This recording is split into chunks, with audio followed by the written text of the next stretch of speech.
Thank you very much for that, and thank you also for persisting in getting us together. After the 18 months that we've had, it's nice to be back face-to-face, seeing people, talking to people, and removing ourselves from the wonder of Zoom when we needed it, and now face-to-face seems to be very much better. I'm also grateful to your sponsors for helping to get us all together. DAM, our very own local startup, which we're very proud of, for being a main sponsor, and of course all the others that have joined forces with you to put this show on. In 3 months' time, it's 4 years since we began this journey in terms of the legislative framework, 1st of January 2018. What was the objective? It was actually quite simple. To create a new sustainable line of business for our jurisdiction in a way that was safe, that provided consumers with some levels of protection, and which attracted quality businesses to Gibraltar. 4 years ago, in October of 2017, we published the legislation which took effect on the 1st of January 2018.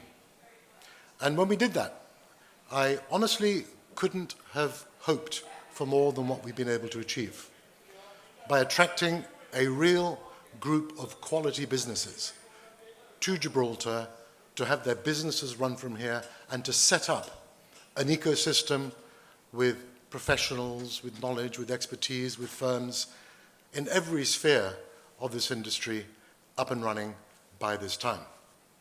And in effect, when I look around the room and I engage in these meetings, we have created that ecosystem.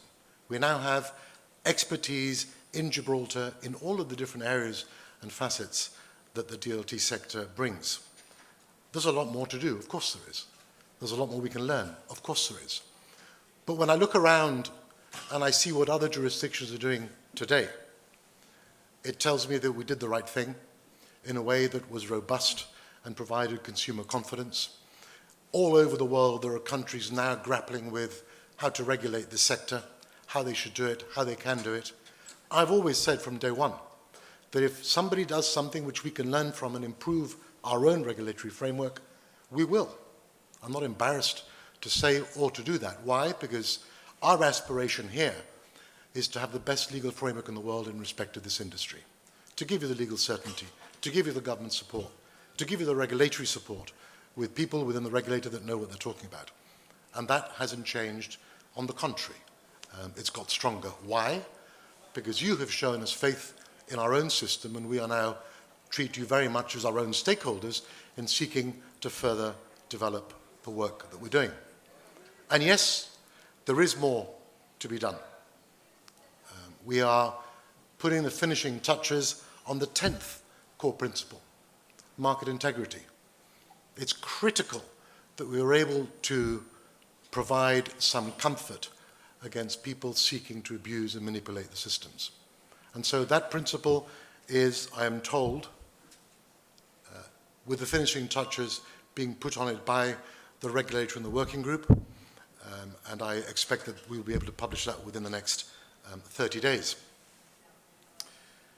We also have an interesting announcement which we'll be making in the next 2 months on usage of blockchain. Government has been looking at this for some time, and I hope within a very short period of time to be able to make a significant announcement, not just about the firms that we are working with as our stakeholders here in Gibraltar, but the government getting its feet wet and actually dipping its toe into the technology itself, which will be exciting, and obviously we will be looking to firms already in Gibraltar to work with and support us in that endeavour. I have to thank the Financial Services Commission, William Gracia in particular, who is doing some incredible work in trying to meet your requirements and your needs through your respective licensing processes, and also obviously in supervising the work that you do. Ultimately, the importance of the regulator cannot be understated. They need to be pragmatic. They need to be able to sit across the table from you and talk through your problems and your issues. And they need to understand your business. And I'm delighted with the fantastic progress that William in particular has made, as well as the rest of his team, which we continue to look to grow in order to meet your needs. Barely a month ago, the the chair of the SEC in the United States, had an article attributed to him in the Financial Times of London. And the heading was "Crypto Platforms Need Regulation to Survive." With 2 trillion of assets within the sector, it is time to put this within a public policy framework. It's interesting because that is precisely the thought process that we went through from 2015 to 2017 when we came up with our own regulatory framework. And I have to thank David Barodi, Paul Ostengo, and the private sector members of the working group who helped us to devise the framework that we did then. What you're seeing now, whether it's through the FATF, the European Union with MICA, and all the other organizations, the United Kingdom and many governments all over the world are looking at the issues of stablecoins, CBDCs, crypto generally, NFTs, and the evolution. And what the last 4 years has also proven to us is that we were right in adopting the idea and the concept of principles. If we had tied up the regulatory framework in the same way as we do with insurance or investment firms with MiFID, the constraint would have been so great the business would not have been able to move with the speed the technology has delivered.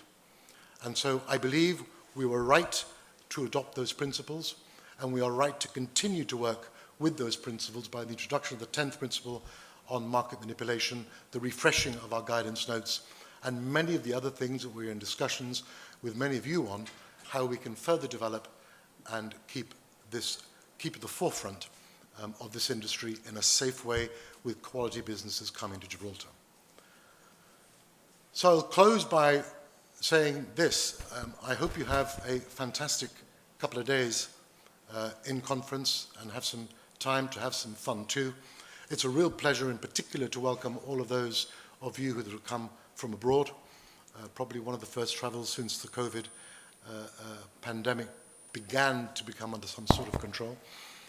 It really is a pleasure to have you here, and I hope we will see you here with more next year as these events progress and as our expertise progress. I also want to say to you that we will continue to focus on your industry. We believe in the work that you do, and we believe that there is a long way to go in terms of the adoption of what we're doing. We are still at an embryonic stage, and that's what is so exciting. We've barely started, but the opportunities that we see in the transition from traditional to what we're going to be go to with the use of technology really is exciting. So I thank you all for being part of our ecosystem. I thank you all for being here with us, and I hope you have a fantastic couple of days with lots to learn from our excellent selection of speakers. So, Peter, thank you very much.